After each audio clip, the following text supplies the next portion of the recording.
sizə soruşuram. Keçmişəm sizə bəzən. Əməllər imanın sahihliyinin mi şərtidir? Yoxsa kamilliyinin mi şərtidir? Hansı? Kamilliyinin? Səhliyinin. Qalırsa sahih olanlar kimlərdir sahihliyinin şərtidir? 1. Neçə nəfər deyil? 2. 3 nəfər deyil, əməllər imanın sahihliyinin şərtidir. Bəs əməllər imanın kamilin şərtini deyənlər, siz hamınız elə deyirsiniz? Nətər deyirsiniz? Kamillik demək olur ki, yəni var, ondan daha da kamil olur. Amma səhiyyə olmasa olmaz. İkisindən biri deyin də, sahilinin bir şərtidir, yoxsa kamilliyin mi? Səhlinin. Siz kamilliyinin. İndi mən sizə desəm ki, kamilliyinin şərti deyənlər az öncə asıladım ki, mürciyələrdir. Sıhhətin şərtini deyənlər də xaricilərdir. Siz hansındansınız?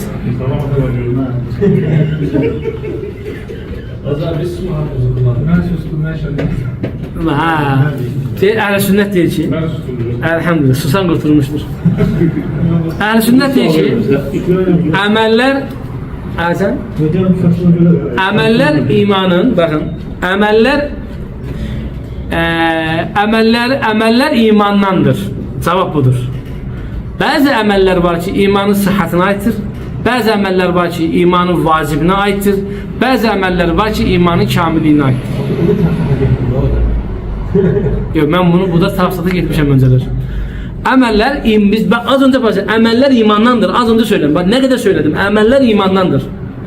Əməllər imandandır. İman söz və əməldən ibarətdir. Amma bəzi sözlər var ki, az öncə də söylədim, imanın əslini pozar.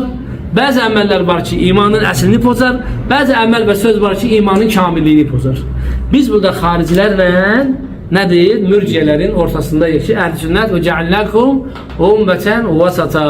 Biz sizi orta bir ümmət edərik. Biz əməlləri imandan görürük, lakin tüm əməllər imanın sahhətinə, yəni sahihliyinin dəlili deyildir.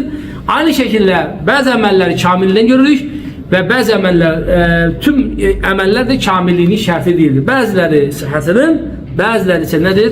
Kamilliyinin şərtidir yəni.